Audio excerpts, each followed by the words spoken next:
Shalom, Assalamualaikum warahmatullahi wabarakatuh. Om Swastiastu, Namo Buddhaya, Salam Kebajikan, dan halo semuanya. Perkenalkan, saya Evangelia Ceronoveria dari SMP Negeri 2 Klaten.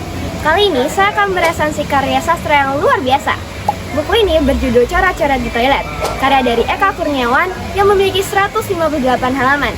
Diterbitkan oleh Gramedia Pustaka Utama untuk edisi cetakan terbarunya. Pernahkah kita berpikir bahwa dinding toilet umum bisa menjadi ruang paling jujur di masyarakat kita? Di saat ruang publik yang formal menuntut setiap orang untuk selalu menjaga citra, dinding toilet justru berubah menjadi tempat alternatif untuk selalu menumpahkan pikiran secara bebas. Dari protes politik hingga debat ideologi acak, semua ada di sana. Nah, Eka Kurniawan dengan sangat jeli menangkap fenomena sosial pasca era reformasi ini. Mengandalkan gaya humor gelap, ia berhasil mengulas berbagai persoalan di masyarakat secara segar sekaligus mendalam. Buku ini merangkum 15 cerita pendek yang merekam potret buram sekaligus menggelitik dari dinamika sosial dan politik kita. Sebagai pembuka, kita langsung digebrak oleh cerpen berjudul Peter Pan. Ini adalah sebuah kisah penuh alegori tentang sekelompok aktivis yang menolak tumbuh dewasa karena enggan tunduk pada sistem yang korup. Idealisme mereka harus membentur realitas pahit dengan sangat getir. Benang merah kritik tersebut kemudian berlanjut pada cerpen utama yang menjadi judul buku ini, yaitu Corak-Corak di Toilet. Cerita ini berpusat pada sebuah dinding kakus kampus yang mendadak menjelma menjadi ruang diskusi alternatif bagi para mahasiswa. Berawal dari coretan spidol hitam berisi kritik politik, ia memancing adu argumen panjang mengenai kekuasaan, filsafat, hingga perdebatan ideologi antar pengguna toilet. Tempat yang dianggap kotor ini justru berubah menjadi tempat paling jujur saat ruang publik formal sedang dibatasi oleh sensor. Selain itu, ada juga cerpen Si Cantik Yang Tak Boleh Keluar Malam yang menyindir kungkungan tradisi keluarga dan ketakutan kolektif masyarakat terhadap dunia luar. Membaca kumpulan cerpen ini, jujur rasanya seperti melihat Indonesia secara telanjang lewat pintu belakang yang kotor. Kekuatan Eka Kurniawan terletak pada keberaniannya memakai satir tajam dan humor gelap untuk menertawakan realitas yang pahit.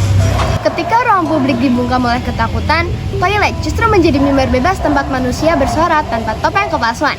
Diksi Eka yang belak-belakan bukanlah sensasi murahan, melainkan pilihan estetis yang sadar untuk memotret frustasi masyarakat kelas bawah.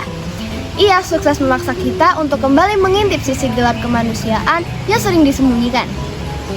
Kelebihan terbesar buku ini adalah konsistensi satirnya yang kuat, membuat kita sebagai pembaca bisa tertawa sekaligus merasa tertawa. Namun sebagai catatan, karena buku ini sangat kental dengan latar transisi politik pasca 1998, beberapa metafora di dalamnya membutuhkan sedikit pemahaman sejarah agar pembaca baru tidak sekedar menganggapnya sebagai lelucon absurd biasa. Pada akhirnya, buku ini memberikan perenungan mendalam mengenai arti sebuah kejujuran di ruang publik. Apakah kita sudah benar-benar merdeka dalam bersuara? Atau jangan-jangan kita sering memakai topeng kesopanan hanya untuk menyembunyikan kemunafikan kita? Buku ini menjadi pengingat yang getir bahwa idealisme adalah barang mewah yang harus dirawat, bukan dibuang ketika kita sudah mulai beranjak dewasa. Secara keseluruhan, edisi terbaru ini merupakan sebuah dokumen sosial yang merekam kegelisahan bangsa dengan sangat jujur. Oleh karena itu, buku ini sangat saya rekomendasikan bagi generasi muda, pencinta sastra satir atau siapa saja yang ingin melihat dinamika sosial politik dari sudut pandang yang berbeda.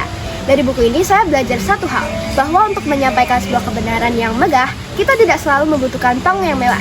Kadang-kadang, coretan spidol di balik dinding kampus sudah lebih dari cukup.